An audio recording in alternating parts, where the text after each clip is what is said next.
मत्स्येंद्रनाथ। इतिहास।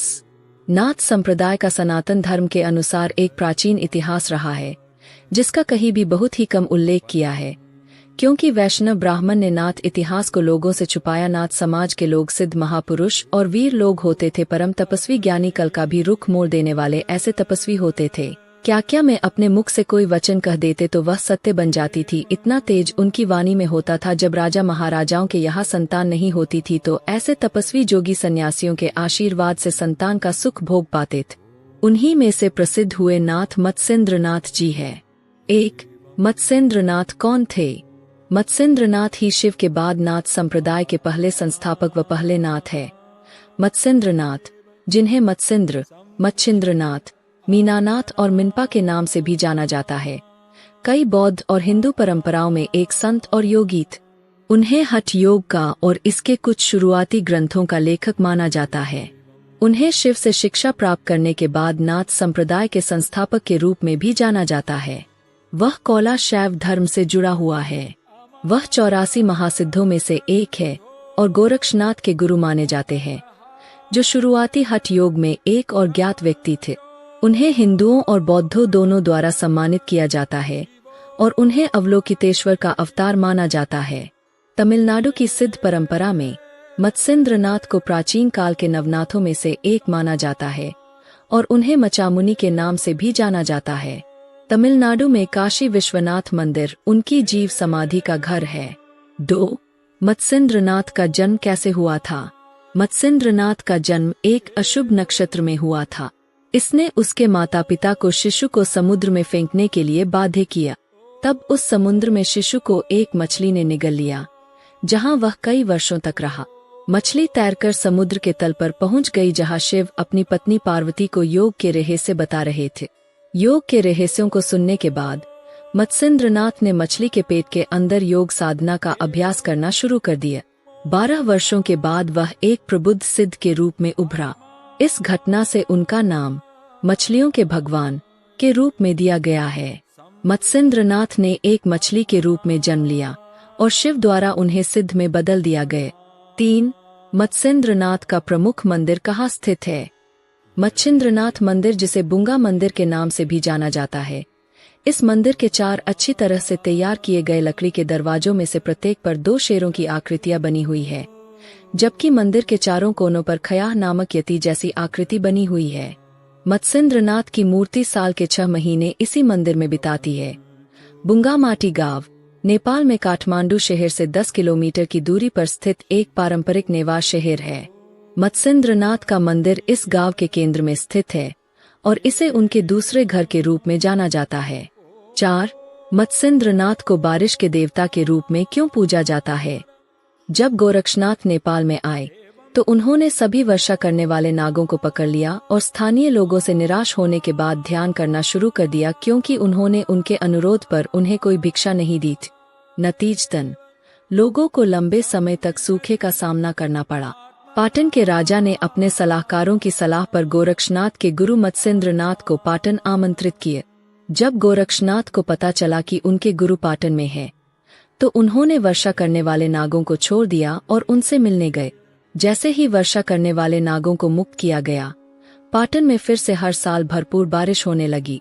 उस दिन के बाद से पाटन के स्थानीय लोगों ने मत्स्येंद्रनाथ को बारिश के देवता के रूप में पूजना शुरू कर दिया। 5. मत्स्येंद्रनाथ से जुड़ा एक महत्वपूर्ण त्योहार कौन सा है? मत्स्येंद्रनाथ से जुड़ा एक महत्वपूर्ण त्योहार रथ जुलूस है, जिसे बुंगा जात्रा के नाम से जाना जाता है। हर साल पाटन के स्थानीय लोग वर्षा देवता के प्रति सम्मान दिखाने के लिए यह त्योहार मनाते हैं। यह त्योहार पाटन में मनाए जाने वाले सबसे पुराने और सबसे लंबे त्योहारों में से एक है। यह मानसून के मौसम की शुरुआत से ठीक पहले मनाया जाता है, ताकि शहर में फसलों की अच्छी वृद्धि के लिए भरपूर बारिश। जुलूस के दौरान बुंगा की छवि को लगभग 65 फीट ऊंचे रथ पर रखा जाता है और 1 महीने तक पाटन की सड़कों पर चरणों में खींचा जाता है। रथ उत्सव शुरू होने से पहले ज्योतिषियों द्वारा बताए गए शुभ समय में महास्नान की रस्म निभाई जाती है। रथ उत्सव से लगभग 15 दिन पहले देवता को मंच पर ले जाया जाता है। फिर 4 पुजारी मंच में 4 दिशाओं से भगवान पर पवित्र जल डालते हैं और ऐसा माना जाता है कि जिस भी दिशा से जल पहली बार देवता को छूता है उसी दिशा से मानसून शुरू हो जाता है। 6. मत्स्येंद्रनाथ से जुड़ा महत्वपूर्ण त्योहार क्यों मनाया जाता है? त्योहार के बाद रथ को अलग कर दिया जाता है और मत्स्येंद्रनाथ को पास के बुंगामती गांव के एक मंदिर में ले जाया जाता है, जो बारिश के देवता का पहला घर है। मत्स्येंद्रनाथ अगले 6 महीने उस मंदिर में बिताते हैं। मत्स्येंद्रनाथ नेवार लोगों के लिए एक महत्वपूर्ण त्योहार है। वे इसे इसलिए मनाते हैं क्योंकि मत्स्येंद्रनाथ ने उन्हें एक बार सूखे से बचाया था। 7. मत्स्येंद्रनाथ के खास 8 शिष्य जिन्हें कहा जाता है। मत्स्येंद्रनाथ के 8 शिष्य हैं। उनके शिष्यों की सूची अलग अलग मंदिरों और वंशों के बीच अलग अलग है, लेकिन इसमें 1. गोरक्षनाथ, 2. जालंधरनाथ, 3. नागेशनाथ, 4. भर्तरीनाथ, 5. चरपटीनाथ, 6. कानीफनाथ, 7. गहनीनाथ, 8. रेवन्नाथ शामिल है। मत्स्येंद्रनाथ के साथ उन्हें नवनाथ कहा जाता है, जबकि गोरक्षनाथ को मत्स्येंद्रनाथ का प्रत्यक्ष शिष्य माना जाता है। गोरखनाथ। इतिहास। नाथ संप्रदाय का सनातन धर्म के अनुसार एक प्राचीन इतिहास रहा है, जिसका कहीं भी बहुत ही कम उल्लेख किया है, क्योंकि वैष्णव ब्राह्मण ने नाथ इतिहास को लोगों से छुपाया। नाथ समाज के लोग सिद्ध महापुरुष और वीर लोग होते थे, परम तपस्वी ज्ञानी कल का भी रुख मोड़ देने वाले ऐसे तपस्वी होते थे। क्या मैं अपने मुख से कोई वचन कह देते तो वह सत्य बन जाती थी, इतना तेज उनकी वाणी में होता था। जब राजा महाराजाओं के यहाँ संतान नहीं होती थी तो ऐसे तपस्वी जोगी सन्यासियों के आशीर्वाद से संतान का सुख भोग पाते थे। उन्हीं में से प्रसिद्ध हुए नाथ गोरखनाथ जी है। गोरखनाथ जी कौन थे? गुरु गोरखनाथ या गोरक्षनाथ जी महाराज प्रथम शताब्दी के पूर्व नाथ योगी तथा दूसरे नाथ थे। गुरु गोरखनाथ जी ने पूरे भारत का भ्रमण किया और अनेकों ग्रंथों की रचना। उनका मंदिर उत्तर प्रदेश के गोरखपुर नगर में स्थित है। गोरखनाथ के नाम पर इस जिले का नाम गोरखपुर पड़ा है। गोरखनाथ के शिष्य का नाम भैरवनाथ था, जिनका उद्धार माता वैष्णो देवी ने किया था। पुराणों के अनुसार गोरखनाथ भगवान शिव के अवतार थे। गोरखनाथ शब्द का अर्थ। गुरु गोरखनाथ को गोरक्षनाथ के नाम से भी जाना जाता है, जिसका शाब्दिक अर्थ गाय को रखने और पालने वाला या गाय की रक्षा करने वाला होता है। सनातन धर्म में गाय का बहुत ही धार्मिक महत्व है।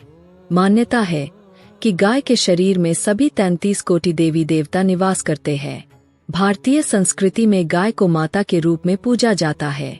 गुरु गोरखनाथ एक योग सिद्ध योगी थे। इन्होंने हठयोग परंपरा का प्रारंभ किया। गोरखनाथ को गुरु मत्स्येंद्रनाथ का मानस पुत्र भी कहा जाता है।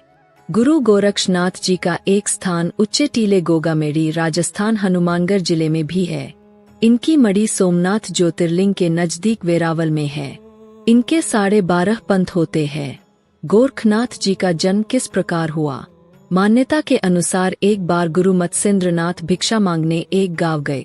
एक घर में भिक्षा देते हुए स्त्री बड़ी उदास दिखाई दी, तो गुरु ने पूछा, क्या समस्या है?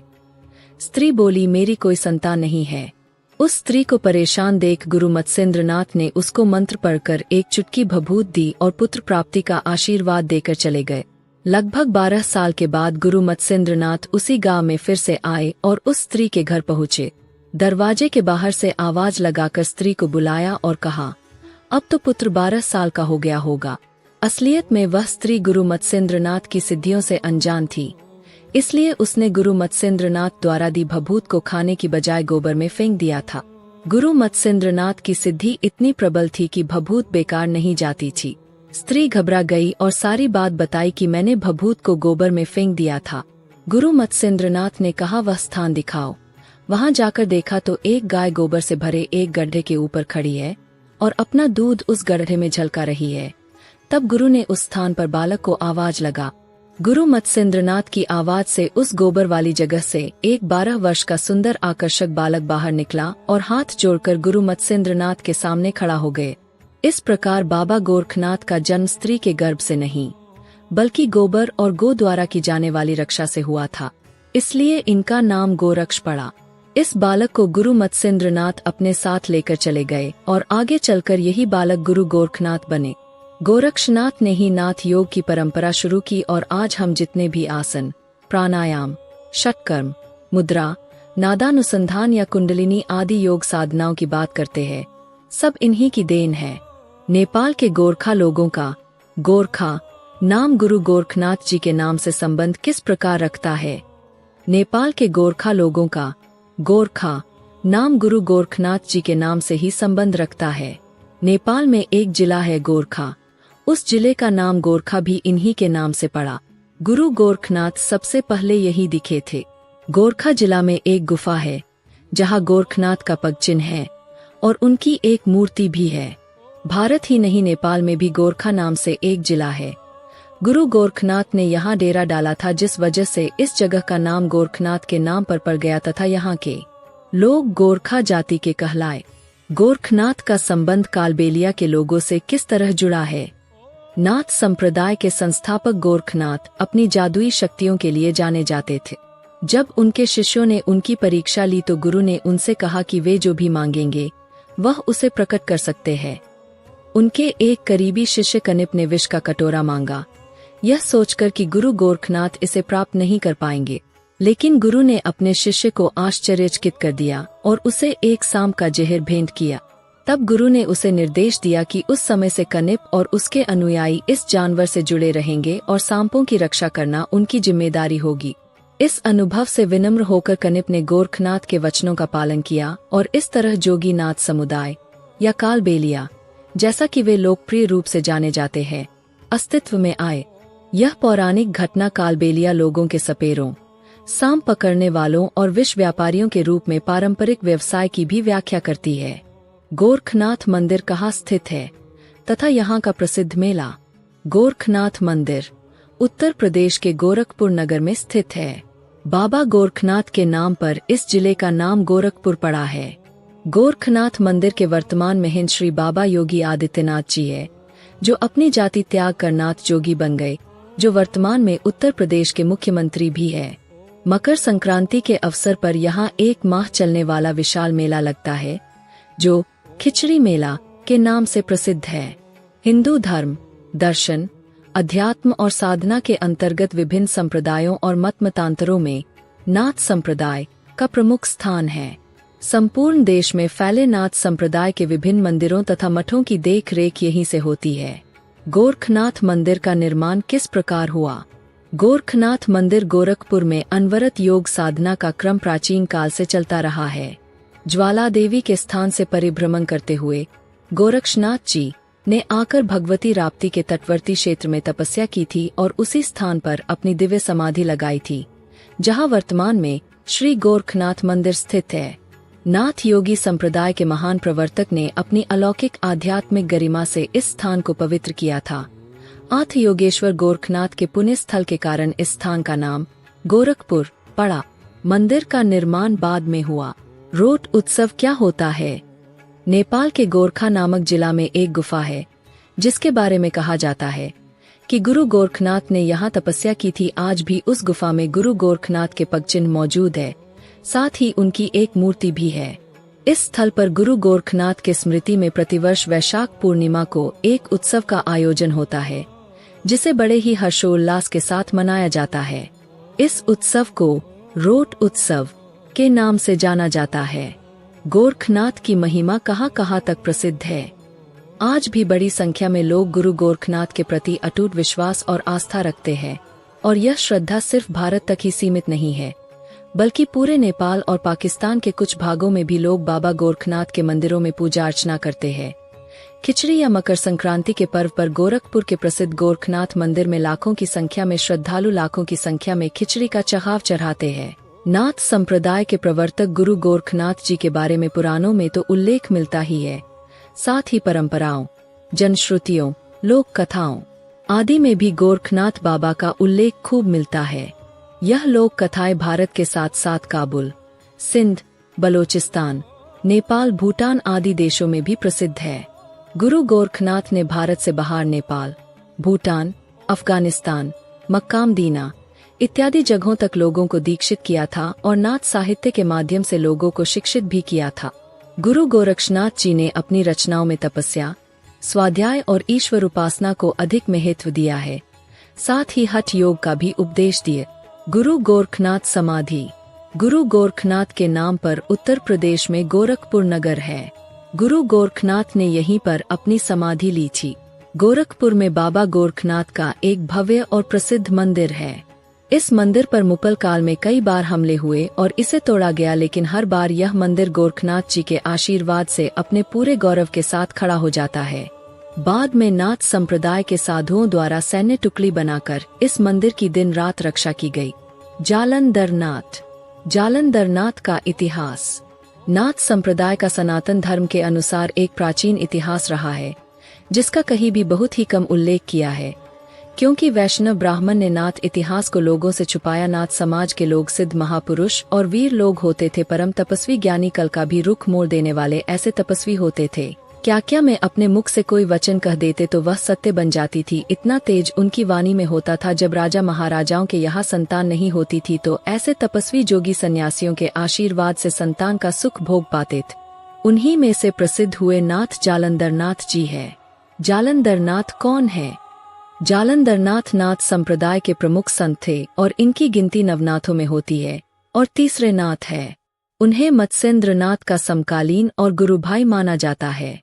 आचार्य हजारी प्रसाद द्विवेदी ने इन्हें मत्स्येंद्र नाथ का समकालीन और कृष्णपाद, जिन्हें कानिपा अथवा कानिफनाथ के नाम से भी जाना जाता है, का गुरु माना है।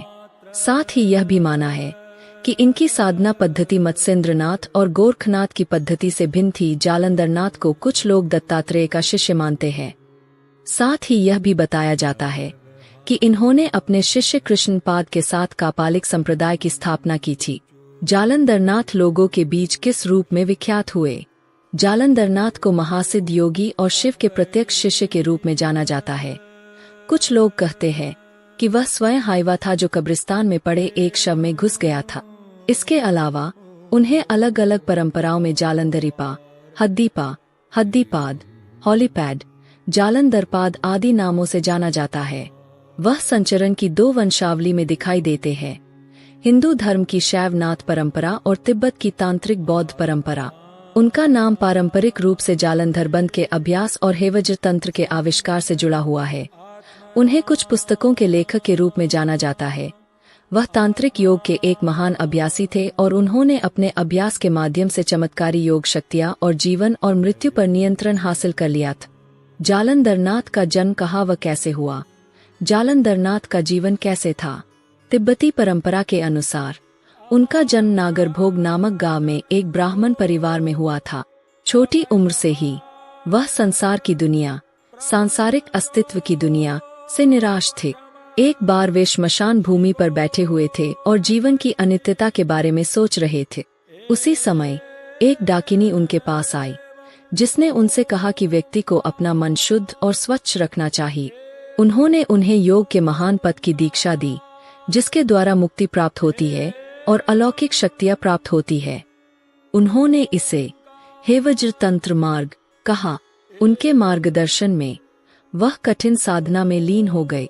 7 वर्षों के अभ्यास के बाद वह अपनी तकनीकों में वांछित पूर्णता तक पहुंच गए।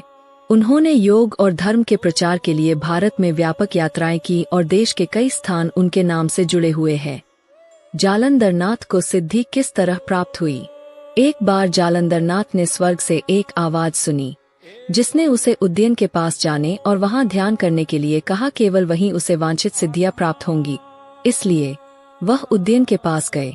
राजा इंद्रभूति, धर्मप्रायण महिला लक्ष्मीकरा से शिक्षा प्राप्त की और आचार्य काकपाद से उन्होंने तंत्र में निर्देश प्राप्त की। फिर उन्होंने श्मशान भूमि पर 10 दिनों तक ध्यान किया, जहां उन्हें श्रीहर के मंडल में खुला प्रवेश और डाकिनियों से अभिषेक प्राप्त हुआ और तुरंत महामुद्रा सिद्धि, योग में पूर्णता के स्तर पर पहुंच गए। इसके बाद वे बहुत समय तक इसी देश में रहकर प्राणियों की मुक्ति के लिए हर प्रकार से लगे रहे। जालंधर नाथ की कहानी राजा गोपीचंद्र से किस प्रकार संबंधित है? पूर्व के देशों को धर्मांतरित करने के लिए उन्होंने हादी, एक सफाई कर्मी, की छवि अपनाई, जो बंगाल के चट्टग्राम शहर में सड़कों पर सफाई करने वाले लोगों की जाति थी। इस देश में युवा राजा गोपीचंद्र अपने पिता राजा की मृत्यु के कुछ ही समय बाद सिंहासन पर बैठे। युवा राजा, जो बहुत सुंदर था, सुंदर महिलाओं की संगति का आनंद लेने में बहुत समय बिताता था। उनकी मां मैनावती इस स्थिति से खुश नहीं थी। क्योंकि वह उससे बहुत प्यार करती थी। वह हमेशा उस दिन के बारे में सोचती और चिंतित रहती थी जब उसका सुंदर शरीर मर जाएगा। एक बार सुबह मैनावती ने राजा के बगीचे में सिद्ध को सफाई कर्मचारी के रूप में को देखा। जब वह एक नारियल के पेड़ के नीचे बैठे थे तो उन्होंने कहा, नारिकेल भिक्षा वो, और नारियल अपने आप उड़कर उनके पास आ गए। नारियल से पानी पीने के बाद उन्होंने उन्हें अपने स्थानों पर लौटने का आदेश दिया। नारिकेला उपराज ही कहकर जो उन्होंने किया। ऐसा होते देखकर मैनावती को एहसास हुआ कि वह एक निपुण सिद्ध था जिसके पास जीवन और मृत्यु को बनाने और नष्ट करने की प्रकृति की शक्तियों पर नियंत्रण था। कुछ समय बाद अपने बेटे की उपस्थिति में उसकी आंखों में आंसू आ गए। जब युवा राजा ने इस पर ध्यान दिया तो उसने इसका कारण पूछा। उसने उत्तर दिया, भले ही तुम्हें अब से कहीं अधिक बड़ा राज्य मिले, तुम्हारे पिता से 10 गुना अधिक शक्ति और बुद्धि मिले, फिर भी एक बात है जो मुझे दुखी करती है। आपका सुंदर शरीर एक दिन नष्ट हो जाएगा और यही मेरे निरंतर दुहक का कारण है। उसके बेटे ने उससे पूछा, क्या आपके दुहक को दूर करने का कोई तरीका है? मुझे बताओ, मैं मृत्यु से कैसे बच सकता हूँ? उसकी माँ ने उत्तर दिया कि उनके महल के सड़क सफाई कर्मचारी के पास इसे जीतने की शक्ति थी। राजा गोपीचंद्र जालंधरनाथ के पास किस अपेक्षा से गया था? गोपीचंद्र जालंधरनाथ के पास गए और उनसे मृत्यु से बचने के तरीके के बारे में पूछा। जालंधरनाथ ने उत्तर दिया कि सिंहासन पर रहते हुए वह इसे हासिल नहीं कर सकते। यह सुनकर गोपीचंद्र ने आग्रह किया कि दीक्षा प्राप्त करने के बाद वह अपना सिंहासन त्याग देंगे, और वे सहमत हो गए। वे सब एक साथ जंगल में चले गए। वहां जालंधरनाथ ने उसे एक खाली घड़ा दिया और उसमें हाथ डालने को कहा।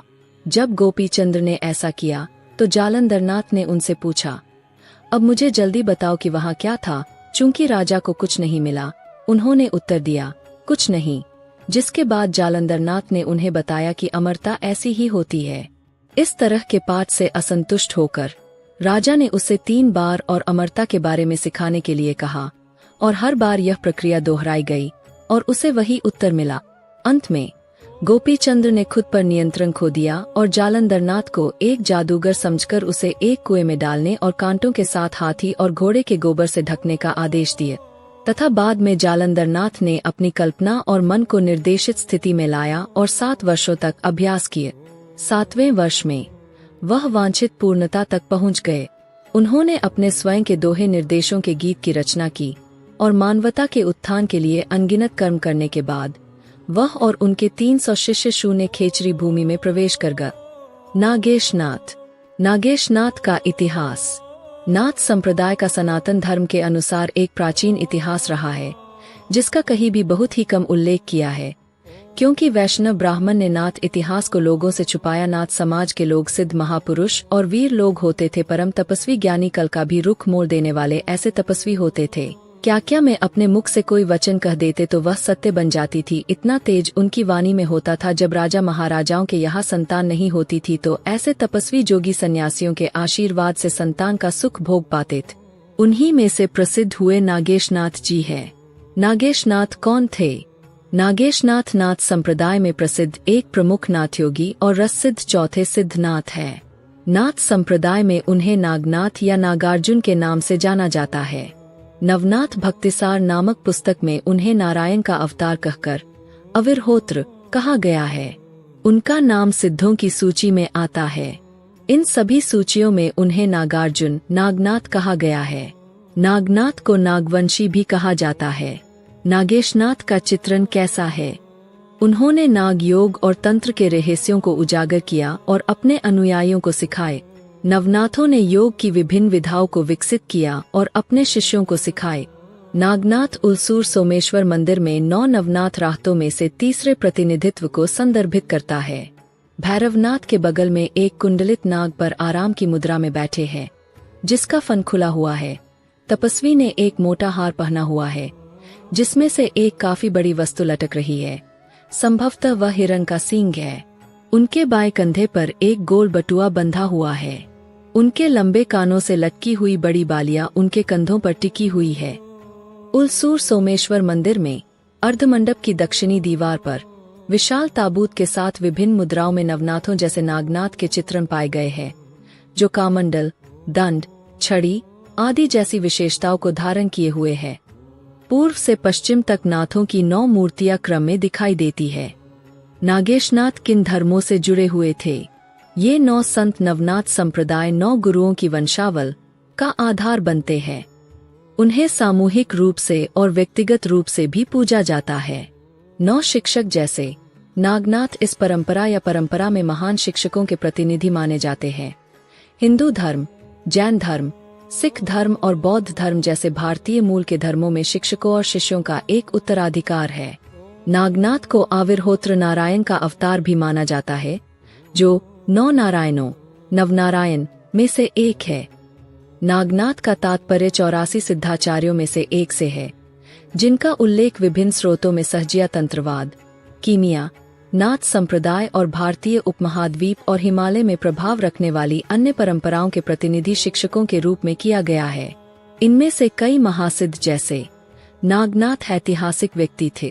वे अक्सर हिंदू धर्म, बौद्ध धर्म, आजीविकवाद और जैन धर्म से संबंधित शिक्षाओं से जुड़े हैं और जाति विहीन अंतर्धार्मिक आध्यात्मिक समाज के प्रमाण हैं। नागार्जुन नागनाथ के नाम से किस तरह व कब प्रसिद्ध हुए?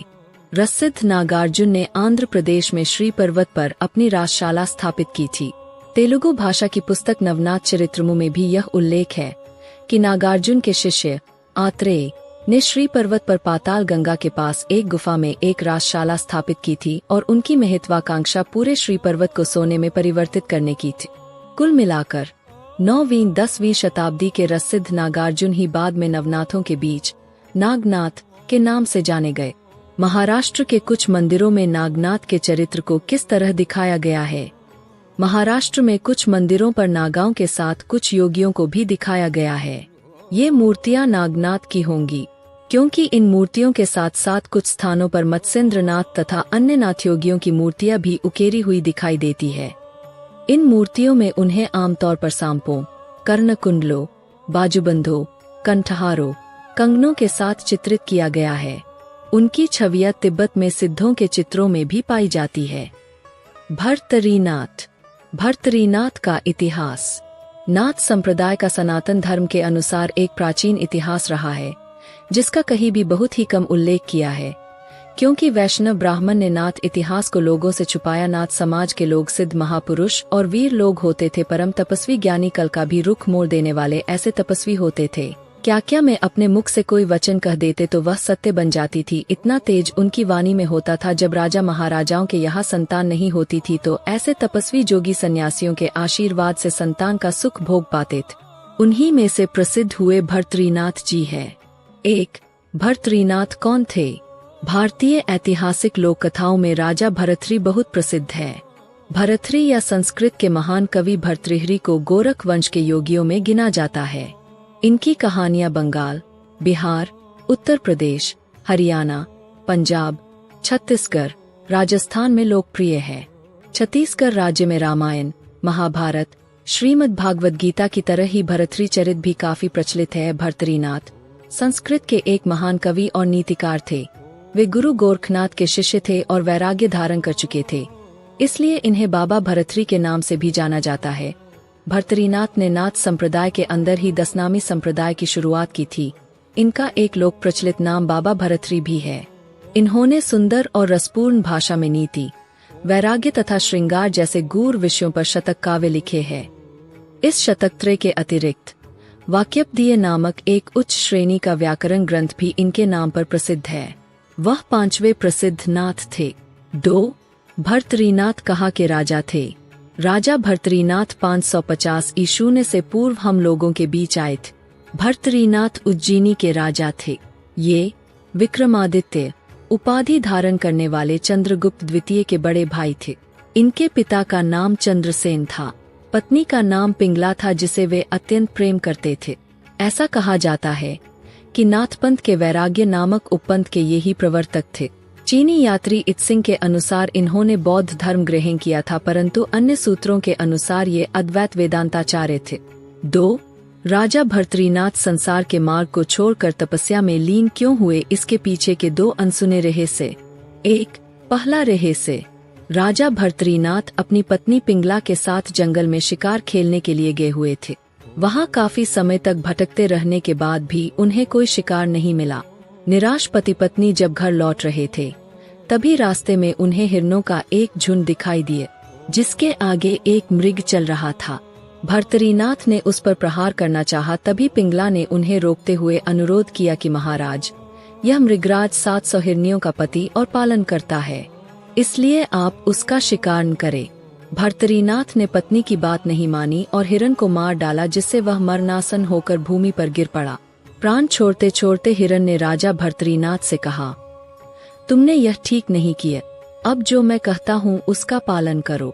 मेरी मृत्यु के बाद मेरे सींग श्रृंगी बाबा को, मेरे नेत्र चंचल नारी को, मेरी त्वचा साधु संतों को, मेरे पैर भागने वाले चोरों को और मेरे शरीर की मिट्टी पापी राजा को दे दो।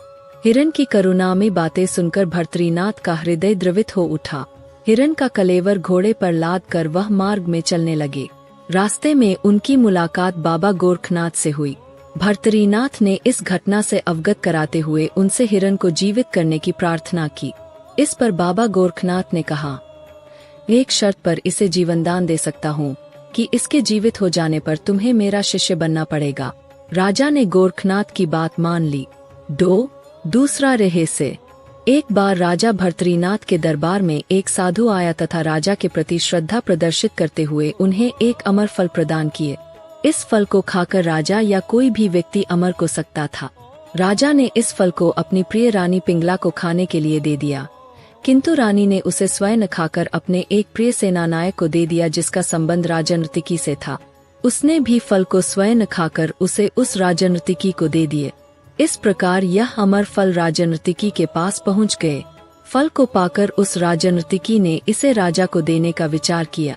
वह राज दरबार में पहुंची तथा राजा को फल अर्पित कर दिए। रानी पिंगला को दिया हुआ फल राजनर्तिकी से पाकर राजा आश्चर्यचकित रह गए तथा इसे उसके पास पहुंचने का वृत्तांत पूछा। राजनर्तिकी ने संक्षेप में राजा को सब कुछ बतला दिया। इस घटना का राजा के ऊपर अत्यंत गहरा प्रभाव पड़ा तथा उन्होंने संसार की नश्वरता को जानकर संन्यास लेने का निश्चय कर लिया और अपने छोटे भाई विक्रम को राज्य का उत्तराधिकारी बनाकर वन में तपस्या करने चले गए। 3. राजा भर्तरीनाथ का समाधि स्थल कहाँ स्थित है? राजस्थान के अलवर से करीब 30 किलोमीटर दूर स्थित सरिस्का वन क्षेत्र में बना भर्तरीनाथ मंदिर अलवर जिले के ही नहीं बल्कि देश भर के लोगों की आस्था का केंद्र है। उज्जैन के महाराजा भर्तरीनाथ ने वैराग्य धारण कर अलवर की इस तपोभूमि पर समाधि ली थी। उनकी समाधि स्थल अब भर्तृहरि धाम के रूप में प्रसिद्ध है। भर्तृहरि में योगीराज भर्तरीनाथ का समाधि स्थल पारंपरिक राजस्थानी शैली में बना है। यह अलवर के लिए ऐतिहासिक महत्व रखता है। यह नाथ संप्रदाय से जुड़ा है, जिसके कारण नाथ संप्रदाय के साधु संत यहाँ दूर दूर से दर्शन के लिए आते हैं। यहाँ लगा धूना देश भर में प्रसिद्ध है। 4. भर्तरीनाथ धाम में कौन सा मेला प्रसिद्ध है? भर्तरीनाथ धाम में भाद्रपद महीने की अष्टमी को लक्खी मेला लगता है। इस मेले में देश भर से नाथ संप्रदाय के साधुओं सहित अन्य संत महात्मा आते हैं और धूना लगाते हैं। ग्रामीण परिवेश के इस मेले में अलवर जिले के अलावा आसपास के जिलों एवं मध्य प्रदेश के उज्जैन तक के लोग शामिल होते हैं। मेले में ग्रामीणों के उपयोग की वस्तुएं मूसल, विशेष प्रकार की काली लाठी सहित अन्य सामानों की दुकानें सजती है। बड़ी संख्या में लोग यहाँ से इन सामानों को खरीद कर ले जाते हैं। 5. भर्तरीनाथ धाम में आकर्षण का केंद्र क्या है? भर्तरीनाथ धाम में पहाड़ी से बहकर आने वाली जलधारा श्रद्धालुओं के लिए आकर्षण का केंद्र है। यहाँ मंदिर के पीछे की ओर पहाड़ी से जल की धारा बहकर मंदिर तक पहुँचती है। श्रद्धालु इसके जल के छींटे लेकर खुद को पवित्र करते हैं और भर्तरीनाथ की पूजा अर्चना करते हैं। चरपटीनाथ। चरपटीनाथ का इतिहास। नाथ संप्रदाय का सनातन धर्म के अनुसार एक प्राचीन इतिहास रहा है, जिसका कहीं भी बहुत ही कम उल्लेख किया है, क्योंकि वैष्णव ब्राह्मण ने नाथ इतिहास को लोगों से छुपाया। नाथ समाज के लोग सिद्ध महापुरुष और वीर लोग होते थे, परम तपस्वी ज्ञानी कल का भी रुख मोड़ देने वाले ऐसे तपस्वी होते थे। क्या मैं अपने मुख से कोई वचन कह देते तो वह सत्य बन जाती थी। इतना तेज उनकी वाणी में होता था। जब राजा महाराजाओं के यहाँ संतान नहीं होती थी तो ऐसे तपस्वी जोगी सन्यासियों के आशीर्वाद से संतान का सुख भोग पाते थे। उन्हीं में से प्रसिद्ध हुए चरपटीनाथ जी है। चरपटीनाथ कौन थे? चरपटीनाथ को नवनाथ में से एक माना जाता है। वह नवनाथ में से छठे नाथ है। चरपटीनाथ को आई पंथा से भी जोड़कर देखा जाता है। नाथ परंपरा में चरपटीनाथ को गोरक्षनाथ का शिष्य माना जाता है। चरपटीनाथ को चरपटी, चरटिपदा, चरत्री, चर्यादीपा आदि नामों से भी जाना जाता है। लोककथाओं के अनुसार उनका जन्म गोरक्षनाथ के आशीर्वाद से हुआ था। चरपटीनाथ हिमाचल प्रदेश के चंबा क्षेत्र में हिमालय की गुफाओं में रहते थे। उन्होंने अवधूत का प्रतिपादन किया था। उन्होंने बताया था कि व्यक्ति को अपनी आंतरिक शक्तियों को बढ़ाना चाहिए। चरपटीनाथ नाथ संप्रदाय के प्रमुख गुरुओं में से एक थे। वे हिमाचल प्रदेश के चंबा क्षेत्र में हिमालय की गुफाओं में रहते थे। सिद्ध चरपटनाथ को किन किन माध्यमों से जाना जाता है? सिद्ध चरपटनाथ करपाथीनाथ, पचरिपा और चरबारीपा के रूप में विभिन्न माध्यम से भी जाने जाने वाले नाथ योगी चरपटनाथ को पारंपरिक रूप से नाथ संप्रदाय के सबसे प्रतिष्ठित सिद्धों में से एक माना जाता है। यह अनिश्चित है कि उनका नाम संस्कृत शब्द चरपत से लिया गया है, जिसका अनुवाद या तो सिर पर सपाट पड़े कान, हाथ की खुली हथेली या चरपथी, आटे का पतला बिस्किट के रूप में किया जा सकता है। कुछ सूचियों के अनुसार उन्हें 84 महान सिद्धों में से एक और 9 नाथों में से एक माना जाता है। चरपटीनाथ के गुरु कौन थे? कई विश्वसनीय ऐतिहासिक साक्ष्यों की बजाय परियों की कहानियों जैसी लगती है। उनके बारे में उल्लेख करने वाले कुछ विवरणों और उनके कार्यों के विश्लेषण से यह स्पष्ट रूप से प्रकट होता है कि एक ऐतिहासिक व्यक्तित्व के रूप में वे नाथ पंथ के एक सिद्ध योगी थे, जिन्होंने पूर्ण ज्ञान की अवस्था प्राप्त कर ली थी। उनके गुरु या तो गोरक्षनाथ थे या मत्स्येंद्रनाथ। विभिन्न स्रोत इस बिंदु पर असहमत है, लेकिन प्रवृत्ति उन्हें गुरु गोरक्षनाथ के प्रत्यक्ष शिष्य के रूप में दिखाने की है। अपनी पुस्तक चरपटनाथ शतक, जिसे एक प्रामाणिक कार्य के रूप में मान्यता प्राप्त है, के पहले श्लोक में चरपटनाथ ने स्वयं गुरु गोरक्षनाथ को अपना गुरु माना है। चरपटीनाथ का उल्लेख तिब्बतियों से किस प्रकार जुड़ा है? हिमाचल प्रदेश की चंबा घाटी में चरपटीनाथ के बारे में कहानियां प्रचलित है, जबकि तिब्बती परंपरा में उन्हें मिन्पा के गुरु के रूप में नामित किया गया है। प्रसिद्धों की सूची में उनका नाम प्रमुखता से आता है। महाराष्ट्र में इनका नाम नवनाथों में पूजनीय है। नवनाथ भक्तिसार को नव नारायणों में पिप्पल नारायण का अवतार माना जाता है। उनकी छवियां तिब्बत में सिद्धों के चित्रों में पाई जाती है। चरपटीनाथ का उल्लेख गुरु ग्रंथ साहिब से किस प्रकार संबंधित है? श्री गुरु ग्रंथ साहिब का हिस्सा बनने वाली पुस्तक सिद्ध गोस्ती में कुछ अन्य महान सिद्धों के साथ उनका उल्लेख भी किया गया है, जिसमें उन्होंने सिख गुरु नानक देव के साथ बातचीत की थी। हालांकि नाथ योगियों के बीच सिद्ध चरपटनाथ की उच्च स्थिति को देखते हुए भी नाथ संप्रदाय के 12 उपसंप्रदायों में उनके नाम पर कोई पंथ मौजूद नहीं है। चरपटीनाथ और चंबा साम्राज्य। चंबा साम्राज्य में पारंपरिक रूप से चरपटीनाथ से जुड़े 3 प्रमुख स्थान हैं। भरमौर में 84 सिद्ध मंदिर, चंपा देवी के मंदिर और चंबा में चरपटीना।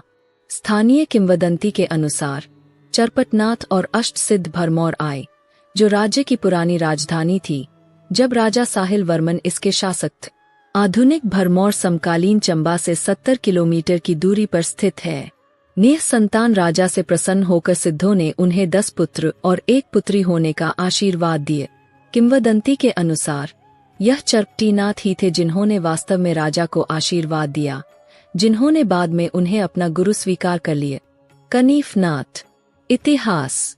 नाथ संप्रदाय का सनातन धर्म के अनुसार एक प्राचीन इतिहास रहा है, जिसका कहीं भी बहुत ही कम उल्लेख किया है, क्योंकि वैष्णव ब्राह्मण ने नाथ इतिहास को लोगों से छुपाया। नाथ समाज के लोग सिद्ध महापुरुष और वीर लोग होते थे, परम तपस्वी ज्ञानी कल का भी रुख मोड़ देने वाले ऐसे तपस्वी होते थे। क्या मैं अपने मुख से कोई वचन कह देते तो वह सत्य बन जाती थी। इतना तेज उनकी वाणी में होता था। जब राजा महाराजाओं के यहाँ संतान नहीं होती थी तो ऐसे तपस्वी जोगी सन्यासियों के आशीर्वाद से संतान का सुख भोग पाते थे। उन्हीं में से प्रसिद्ध हुए कनीफनाथ जी है। 1. कनीफनाथ कौन थे? उनका जन्म कैसे हुआ था? कानिफनाथ जी को कानिपा, कानपा, कान्हपा, कान्हपाद, कर्निपा, कानेरीपाद आदि अनेक उपनामों से जाना जाता है। एक मान्यता के अनुसार कानिफनाथ हिमालय में एक हथिनी के कान से प्रकट हुए थे। इनको कृष्णपाद नाम से भी जाना जाता है। यह जालंधरनाथ जी के प्रधान शिष्य थे। वह नवनाथ में से 7वें नाथ है। उन्होंने अपने गुरु से हेवज्र सिद्धांत का ज्ञान प्राप्त किया था। कृष्णपाद की एक शिष्या का नाम मेखला था। वज्रयान संप्रदाय में मेखला को बहुत सम्मान प्राप्त है। दूसरी शिष्या का नाम कनखल है। इनके एक शिष्य अचिति थे। भदली भी कानपा के एक शिष्य थे। कनुपा के रूप में कनीफनाथ की दूसरी कहानी में उन्हें वज्रयान सिद्ध के रूप में दिखाया गया है, जो जालंधरनाथ के शिष्य हैं, जिन्होंने उन्हें हेवज्र मंडल साधना में दीक्षित किया था। 2. हेवज्र का अर्थ वास्तव में क्या है, वह उनकी मृत्यु कैसे हुई थी। हेवज्र का नाम 2 अक्षरों से बना है।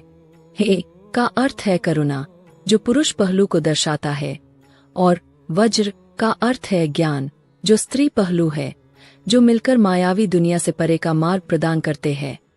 हेवज्र साधना का अभ्यास करने के बाद कनीफनाथ ने असाधारण योगिक शक्तियां प्राप्त की और उनसे मदहोश हो गए। उन्हें हर जगह अंधाधुंध तरीके से प्रदर्शित करने का आनंद लेने लगे। अंत में कनीफनाथ को एक जादूगरनी द्वारा अपने अहंकार की कीमत चुकानी पड़ी, जिसके घातक श्राप के कारण उनकी मृत्यु हो गई। 3. कनीफनाथ का बंगाल से क्या संबंध है। कनीफनाथ बंगाल में कान्हूपा के नाम से जाने जाते हैं। वहां की सहज परंपरा में उनका प्रमुख स्थान है। वे इसके सिद्धाचार्यों में से एक थे। उनके दोहे चर्यापद या चर्यागीति नामक पुस्तक में पाए जाते हैं, जिसे अन्य सिद्धाचार्यों की रचनाओं के बीच बंगाली की सबसे पुरानी पुस्तकों में से एक माना जाता है।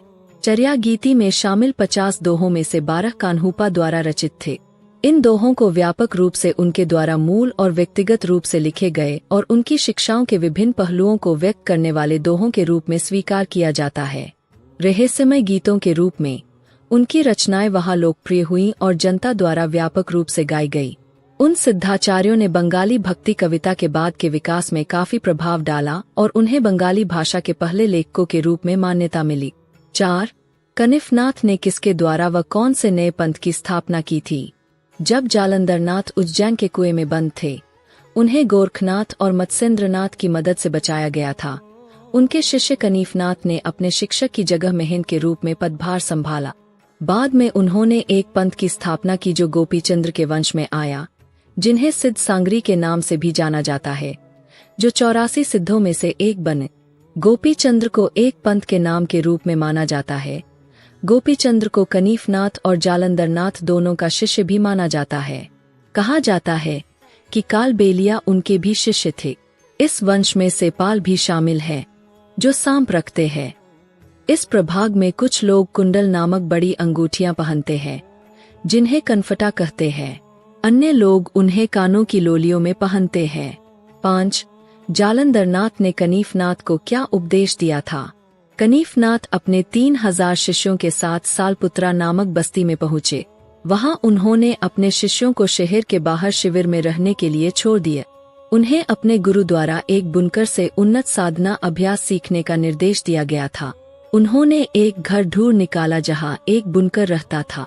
जब वे घर में दाखिल हुए तो उन्होंने देखा कि जब वह बुनकर कपड़े बुन रहा था तो टूटे हुए धागे बिना कुछ किए ही आपस में जुड़ रहे थे। कनीफनाथ ने फैसला किया कि उन्हें वह व्यक्ति मिल गया है, जिसके बारे में उनके गुरु ने उन्हें बताया था, और उन्होंने बुनकर की बात मानकर विनम्रतापूर्वक उनके पैर छुए। कनीफनाथ ने जब सारी बात बताई तो जुलाहे ने उससे पूछा, मैं जो कहूँगा क्या तुम उसका पालन करोगे। कनीफनाथ ने उत्तर दिया, हाँ, मैं आपकी आज्ञा का पालन करूँगा। इसके बाद कनीफनाथ ने जुलाहे के सभी निर्देशों का पालन करना शुरू कर दिया। लेकिन थोड़ी देर बाद कनीफनाथ ने यह सोचकर जुलाहा योगी को छोड़ने का फैसला किया कि उसके पास पहले से ही सभी आध्यात्मिक शक्तियां और सिद्धियां हैं। 6. जुलाहा ने कनीफनाथ को क्या कहा। जुलाहा ने कनीफनाथ के बारे में आश्चर्यचकित होकर उससे कहा, क्योंकि शक्ति की लत अंधाधुंध दिमाग वाले व्यक्ति को विनाश की ओर ले जा सकती है, वही एक योगी के साथ हो सकता है जिसे अपनी शक्तियों का उचित उपयोग करने की उचित समझ नहीं है। ये सभी छत्र और उड़ते हुए नगाड़े एक योगी के लिए महत्वपूर्ण उपलब्धियां नहीं हैं।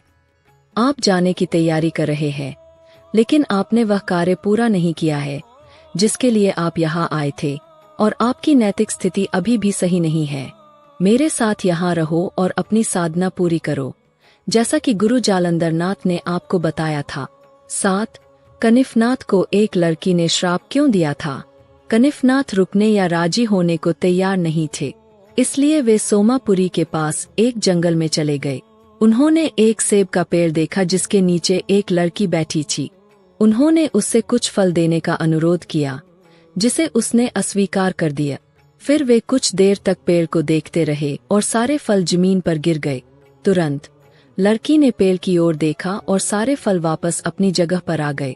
यह देखकर कनिफनाथ बहुत क्रोधित हुए और उन्होंने लड़की पर एक मंत्र का जाप किया, जिससे वह तुरंत जमीन पर गिर गई और उसके पूरे शरीर से खून बहने लगा। जल्द ही लोग इकट्ठा होने लगे और उसके किए पर उसे कोसने लगे। इसलिए उन्होंने लड़की को उसकी पिछली अवस्था में वापस लाने के लिए एक और मंत्र का जाप किया।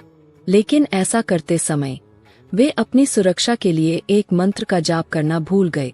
इसलिए जब लड़की खड़ी हुई तो सबसे पहले उसने एक मंत्र से कनिफनाथ को श्राप दिया। नतीजतन अब कनिफनाथ को एक भयानक बीमारी ने घेर लिया और उसके पूरे शरीर से सिर से पैर तक खून बहने लगा। 6. कनिफनाथ ने अंतिम बचे उन शेष 7 दिनों में क्या किया? कनिफनाथ ने अपनी देवी डाकिनी मांधे से इस रक्तउल्टी रोग की औषधि मांगी, जो केवल भारत के दक्षिण में दूर स्थित श्री पर्वत पर ही प्राप्त की जा सकती थी। जब मांधे औषधि लेकर लौटी तो उस लड़की ने एक बूढ़ी औरत का रूप धारण कर डाकिनी को धोखा दिया और रोते हुए कहा कि कनिफनाथ मर गया है। डाकिनी मांधे ने औषधि फेंक दी, जिसे बूढ़ी औरत उठाकर गायब हो गई। जब डाकिनी मांधे वापस लौटी और उसने कनिफनाथ को जीवित देखा तो उसे पूरी बात बताई। तब कनिफनाथ को एहसास हुआ कि उनके शरीर को छोड़ने का समय आ गया है। इसलिए उन्होंने अपने शिष्यों को शेष 7 दिनों के लिए अपनी अंतिम शिक्षा देनी शुरू कर दी। अंतिम दिन उन्होंने उन्हें बिना सिर वाले वाराही के रहस्यों की शिक्षा दी। उसके बाद उन्होंने अपना भौतिक और उस समय तक बेकार हो चुके शरीर को त्याग दिया और परम शून्य के दायरे में प्रवेश कर गए। डाकिनी मांधे ने सभी लोकों में बूढ़ी औरत को खोजा, उसे एक खोखले पेड़ के अंदर बैठा पाया, एक मंत्र का जाप किया और उसे मार डाला।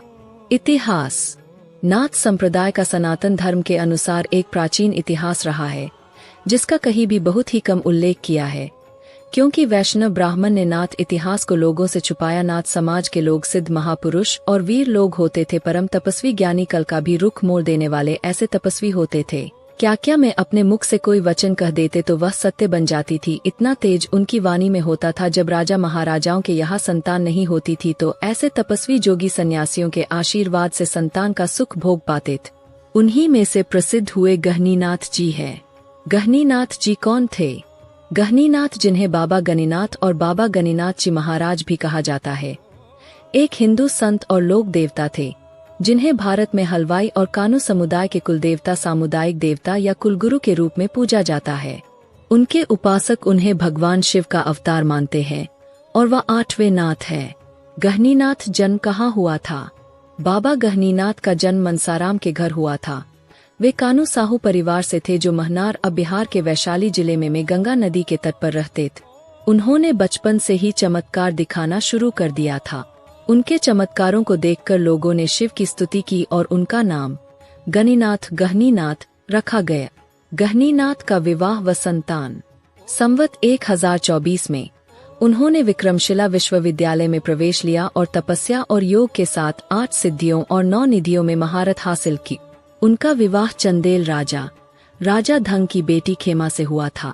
गणिनाथ की 5 संतानें रायचंद्र, श्रीधर, गोविंद, सोनती और शीलमती थी।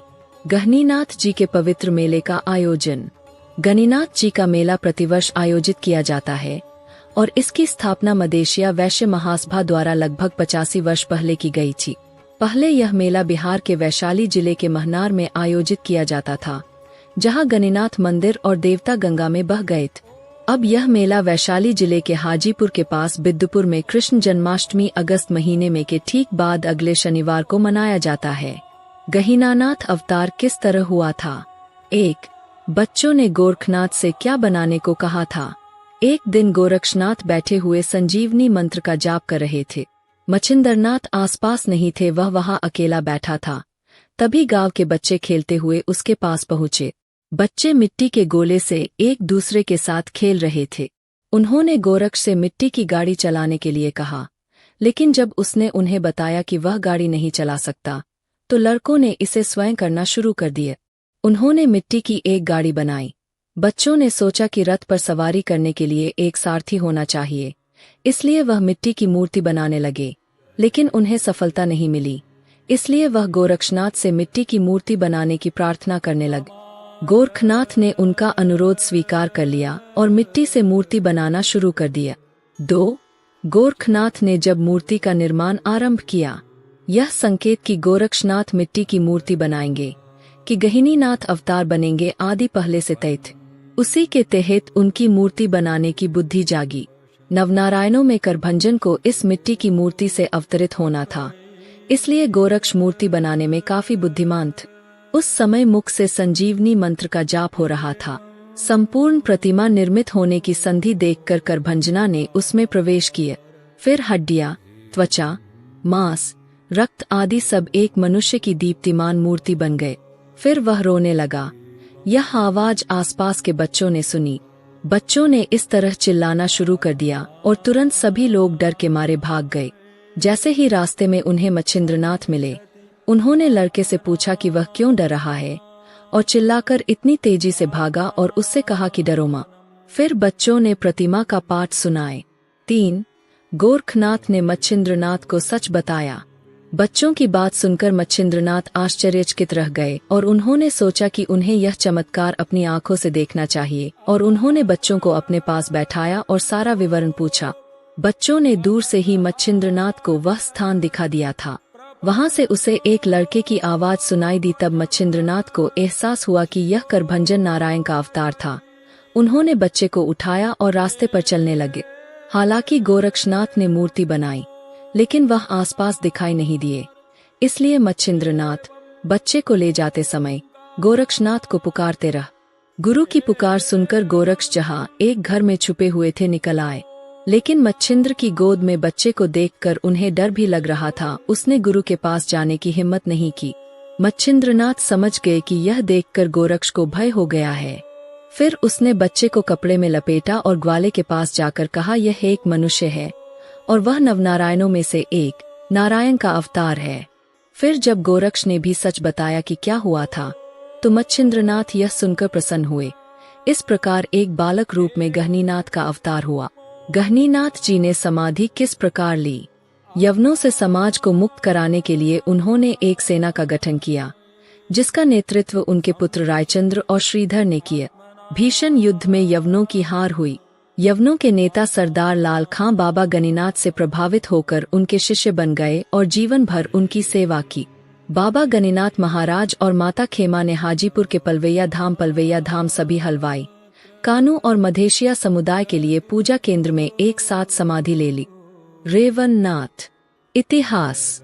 नाथ संप्रदाय का सनातन धर्म के अनुसार एक प्राचीन इतिहास रहा है, जिसका कहीं भी बहुत ही कम उल्लेख किया है, क्योंकि वैष्णव ब्राह्मण ने नाथ इतिहास को लोगों से छुपाया। नाथ समाज के लोग सिद्ध महापुरुष और वीर लोग होते थे, परम तपस्वी, ज्ञानी, कल का भी रुख मोड़ देने वाले ऐसे तपस्वी होते थे। क्या मैं अपने मुख से कोई वचन कह देते तो वह सत्य बन जाती थी। इतना तेज उनकी वाणी में होता था। जब राजा महाराजाओं के यहाँ संतान नहीं होती थी तो ऐसे तपस्वी जोगी सन्यासियों के आशीर्वाद से संतान का सुख भोग पाते थे। उन्हीं में से प्रसिद्ध हुए रेवन्नाथ जी है। श्री रेवन्नाथ कौन थे? श्री रेवन्नाथ, जिन्हें रेवन सिद्ध, कड़ा सिद्ध और काद सिद्धेश्वर सिद्धराज के नाम से भी जाना जाता है, नवे नवनाथ थे। उन्हें विशेष रूप से पश्चिमी भारत में पूजा जाता है, जहाँ कई मंदिर उन्हें समर्पित है और कई संप्रदायों ने उनकी उत्पत्ति का पता लगाया है, जिनमें सबसे प्रसिद्ध इंचेगेरी संप्रदाय है। इंचेगेरी संप्रदाय रेवन्नाथ को अपने संप्रदाय के पौराणिक संस्थापक के रूप में सम्मानित करता है। रेवन्नाथ का जन्म कहाँ व किसके घर हुआ था? रेवन्नाथ का जन्म नर्मदा नदी के तट पर हुआ था और उनका पालन पोषण एक किसान के घर हुआ। एक सुबह जब वह अपने खेत पर गए तो भगवान गुरु दत्तात्रेय ने उन्हें दर्शन दिए और रेवन्नाथ के सामने खुद को प्रकट किया। गुरु दत्तात्रेय ने लड़के को धरती पर अवतरित एक अवतार के रूप में पहचाना और उसे विशेष सिद्धियां, दिव्य शक्तियां दी, जिन्हें महिमा कहा जाता है। इस सिद्धि को प्राप्त करने के बाद किसान का घर भरपूर अनाज और समृद्धि से भर गया और अन्न छत्र भी शुरू हो गए। रेवन्नाथ कड़ा सिद्ध नाम से क्यों विख्यात हुए थे? रेवन्नाथ ने अपनी सिद्धियों, शक्तियों से कड़ा सिद्ध नाम प्राप्त किया। एक महिला जिसे माई कहा जाता है, करवर प्रांत के सभी संतों के खिलाफ थी। वह सिद्धि प्राप्त संतों को परेशान करती थी और इसलिए रेवन्नाथ को उनके शिष्य मारुल सिद्ध ने श्री दत्ता द्वारा रेवन्नाथ को दी गई शक्तियों का उपयोग करके माई को रोकने का अनुरोध किया। रेवन्नाथ ने इस अनुरोध को स्वीकार कर लिया और माई को एक संगीत वाद्ययंत्र में बदल दिया, जिसके बारे में कहा जाता है कि वह अपनी मृत्यु तक बजाते रह। उनके बहुत दयालु हृदय और महान शक्तियों के कारण, जिनसे उन्होंने माई को रोका, लोगों ने उन्हें कड़ा सिद्ध कहना शुरू कर दिए। मच्छिंद्र नाथ ने रेवन्नाथ को क्या चेतावनी दी? नवनाथ संप्रदाय के प्रथम नाथ मच्छिंद्र नाथ को जब महिमा सिद्धि के बारे में पता चला तो वे गाँव आए। मच्छिंद्र नाथ ने रेवन्नाथ को नारायण अवतार के रूप में पहचाना, लेकिन चेतावनी दी कि अगर वह महिमा सिद्धि के कारण लोकप्रियता के पिंजरे में फंस गया तो यह उसके अवतार कार्य में बाधा उत्पन्न करेगा। मच्छिंद्र नाथ ने भगवान दत्तात्रेय से इस लड़के को ब्रह्मा सनातन का दर्जा देने की प्रार्थना की। रेवन्नाथ को अपने सत्य स्वरूप का एहसास हुआ और वे दुनिया के कल्याण और गरीब तथा जरूरतमंद लोगों के उत्थान के लिए काम करने लगे। रेवन्नाथ ने 7 मृत बच्चों को किस प्रकार जीवित किया? रेवन्नाथ तीर्थ यात्रा करते हुए वे वीटा नामक गांव महाराष्ट्र में सांगली के पास पहुँचे। उस समय गांव के एक ब्राह्मण परिवार में नामकरण समारोह हो रहा था। परिवार के मुखिया ने रेवन्नाथ को देखकर उन्हें समारोह में सादर आमंत्रित किया, जो उनके बेटे का था। रेवन्नाथ ने स्वीकार किया और ब्राह्मण के अच्छे स्वभाव और सम्मानजनक तरीके को देखते हुए कुछ समय के लिए उसके घर पर रुकने का फैसला किया। हालांकि उसी रात, आधी रात को, जिस बेटे का संस्कार किया गया था, उसकी अचानक मृत्यु हो गई। यह पता चलने पर मृत बच्चे की मां रोने लगी। आवाज सुनकर जाग गए रेवन्नाथ जांच करने के लिए उठे और दुहक से त्रस्त पिता से मिले और उनसे पूछा कि क्या हुआ था। ब्राह्मण व्यक्ति ने संत को समझाया कि हाल ही में मृत बच्चा उनका 7वां पुत्र था। वह कहानी सुनने के बाद रेवन्नाथ ने मन ही मन सोचा, जब मैं खुद घर में था और मुझे कुछ भी असामान्य नहीं लगा, तो ऐसी घटना कैसे हो सकती है। शोकाकुल परिवार को सांत्वना देने के बाद रेवन्नाथ सीधे भगवान शिव के पास गए और वहां से 7 मृत बच्चों की अमर चेतना, संजीवन चैतन्य लाए। उन्होंने पिछली रात मरे हुए लड़के के शरीर को विभाजित किया और उसमें चेतना को पुनः स्थापित करके 7 मृत बच्चों को जीवित किया और अपनी आध्यात्मिक शक्ति का उपयोग करके उन्हें पुनर्जन्म दिए। ब्राह्मण परिवार अब दुख से नहीं बल्कि खुशी से रो रहा था। श्री रेवन्नाथ कुछ दिनों तक गांव में रहे। उसके बाद दैवीय कर्तव्यों यानी जरूरतमंद लोगों के कल्याण की देखभाल के लिए तीर्थ यात्रा पर चलेगा। रेवन्नाथ दरबार कोल्हापुर में किस तरह मनाया जाता है? वार्षिक महोत्सव। वार्षिक महोत्सव यहाँ लगातार 3 दिनों तक मनाया जाता है और उक्त प्रथा रेवन्नाथ दरबार कोल्हापुर में 33 वर्षों से नियमित रूप से पूरे हर्षोल्लास के साथ मनाई जाती है। नाथ संप्रदाय के सभी आध्यात्मिक अनुष्ठानों की व्यवस्था की जाती है। वार्षिक समारोह हिंदू कैलेंडर के अनुसार मार्गशीर्ष वद्य अष्टमी, नवमी और दशमी को होता है, जो आमतौर पर अंग्रेजी कैलेंडर के अनुसार हर साल दिसंबर के महीने में आता है। वार्षिक महोत्सव के अलावा गुरु पूर्णिमा, श्री कृष्णाष्टमी जैसे अन्य महत्वपूर्ण उत्सव भी रेवन्नाथ दरबार में उत्साहपूर्वक मनाए जाते हैं। रेवन्नाथ दरबार कोल्हापुर में भक्तों को आध्यात्मिक मार्गदर्शन प्रदान किया जाता है।